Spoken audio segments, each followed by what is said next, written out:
சற்று முன் மோடி வெற்றி பெற்றது செல்லாது, வாக்கு எண்ணிக்கையில் குளறுபடி, வெளிவந்த அதிர்ச்சி தகவல். அதாவது, நடந்து முடிந்த மக்களவைத் தேர்தலில் எண்ணப்பட்ட வாக்குகளுக்கும் பதிவான வாக்குகளுக்கும் இடையே 5.5 லட்சம் வாக்குகள் வித்தியாசம் இருப்பதாக ஆதாரபூர்வமான புள்ளி விவரங்களை ஏடிஆர் அமைப்பு வெளியிட்டுள்ளது. அந்த வகையில் இந்திய ஜனநாயக நடவடிக்கைகள் பற்றி தொடர்ந்து பல ஆய்வுகளை வெளியிட்டு வரும் தன்னார்வல அமைப்பு ஏடிஆர், அசோசியேஷன் ஃபார் டெமோக்ரேட்டிவ் ரெஃபார்மன்ஸ் என்பது சுருக்கம்தான் இது. இதை தமிழில் ஜனநாயக சீர்திருத்த சங்கம் என்று சொல்லலாம். இந்த அமைப்பு தேர்தலில் போட்டியிடும் வேட்பாளர்கள் பற்றிய பல பின்புலங்கள் பற்றிய தரவுகளை ஆய்வு செய்து வெளியிட்டு வருகிறது. வேட்பாளரின் சொத்து விவரம், குற்ற பின்னணி என பல தரவுகளை இந்த அமைப்பே இந்தியா முழுவதும் திரட்டி வெளிச்சம் போட்டு காட்டி வருகிறது. அதேபோல் இந்த ஏடிஎஸ் அமைப்பு 2024 மக்களவைத் தேர்தல் பற்றிய சில விவரங்களை இப்போது வெளியிட்டுள்ளது. அதில் கிட்டத்தட்ட பதிவான வாக்குகளுக்கும் எண்ணப்பட்ட வாக்கு எண்ணிக்கைக்கும் 5.5 லட்சம் வாக்குகள் வித்தியாசம் இருந்துள்ளதாக ஒரு அதிர்ச்சி தகவலை வெளியிட்டுள்ளது.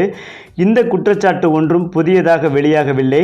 தேர்தல் சமயத்தில் பதிவான வாக்கு விவரங்களை வெளியிட்டதில் தேர்தல் ஆணையம் சில குழப்பமான தரவுகளை முதலில் வெளியிட்டது.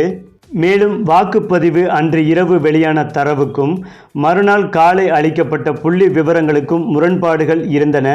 ஆகவே அதை பற்றி எதிர்க்கட்சிகள் தேர்தல் ஆணையத்தில் புகார் அளித்திருந்தார்கள். அப்போது இந்த விவகாரம் சர்ச்சையானது. இதனை அடிப்படையாக கொண்டுதான் ஏடிஆர் ஒரு ஆய்வை எடுத்துள்ளது. அதில் எண்ணப்பட்ட வாக்குகளுக்கும் பதிவான வாக்குகளுக்கும் இடையே சுமார் 5.5 லட்சம் வாக்குகள் வித்தியாசம் இருப்பதாக தெரிவித்துள்ளது. மேலும் 362 தொகுதிகளில் மின்னணு வாக்குப்பதிவு இயந்திரம் மூலம் வாக்குகள் பதிவு செய்யப்பட்டிருந்தும் அவை எண்ணப்படவில்லை என்றும், 176 வாக்குச்சாவடிகளில் இவிஎம் இயந்திரத்தில் பதிவான வாக்குகளை விட சுமார் 35,000 வாக்குகள் கூடுதலாக சேர்த்து எண்ணப்பட்டு கணக்கில் சேர்க்கப்பட்டுள்ளன என்றும் இந்த அமைப்பு ஒரு புதிய குண்டை தூக்கி வீசியுள்ளது. குறிப்பாக தேர்தல் ஆணையம் வெளியிட்டுள்ள புள்ளி விவரங்களின்படி 538 மக்களவைத் தொகுதிகளில் பதிவான வாக்குகளுக்கும் எண்ணப்பட்ட வாக்குகளுக்கும் இடையே வித்தியாசம் இருப்பதை எடுத்து காட்டியுள்ளன. ஆகவே இந்த 538 தொகுதிகளில் எண்ணப்பட்ட வாக்குகளில் ஏற்பட்டுள்ள வித்தியாசம் பற்றி தேர்தல் ஆணையம் முறையாக விளக்கம் அளிக்க வேண்டும் என்கிறார் ஏடிஆர் நிறுவனர் ஜக்தீப் சோக்கர். மேலும் ஏடிஆர் இணையத்தில் வெளியாகியுள்ள தரவுகளின்படி ஒவ்வொரு தொகுதிகளிலும் 1 முதல் 3811 வாக்குகள் வித்தியாசம் இருப்பது வெளிப்படையாகவே தெரிய வருகிறது. முன்னதாக இந்த வித்தியாசம் 16,791 வரை இருந்துள்ளது. ஏடிஆர் அறிக்கையின்படி குஜராத் மாநிலத்தில் உள்ள அம்ரேலி, கேரளாவில் உள்ள அட்டிங்கல், லட்சத்தீவு மற்றும் டையூ டாமன் ஆகிய இடங்களில் மட்டுமே முறையாக வாக்குகள் எண்ணப்பட்டுள்ளன என்றும் அங்கே இந்த வாக்கு வித்தியாசங்கள் இல்லை என்றும் சொல்லப்பட்டுள்ளது. இதில் குஜராத்தில் பாஜகவும் கேரளாவில் காங்கிரசும் வெற்றி பெற்றுள்ளன. மற்ற இரண்டிலும் காங்கிரசும் சுயேட்சையும் வெற்றி பெற்றுள்ளன. மேலும் தேர்தல் நடப்பதற்கு முன்பே குஜராத் சூரத் தொகுதியில் வெற்றி அறிவிக்கப்பட்ட ஒரு நிகழ்வு நடந்துள்ளது. மேலும் இந்த அறிக்கை உண்மையா இல்லையா என்பது பற்றி தேர்தல் ஆணையம் விரைவில் தெளிவுபடுத்த வேண்டும் என்று முன்னாள் தலைமை தேர்தல் ஆணையர் எஸ்ஒய் குரேஷி கோரிக்கை வைத்துள்ளார்.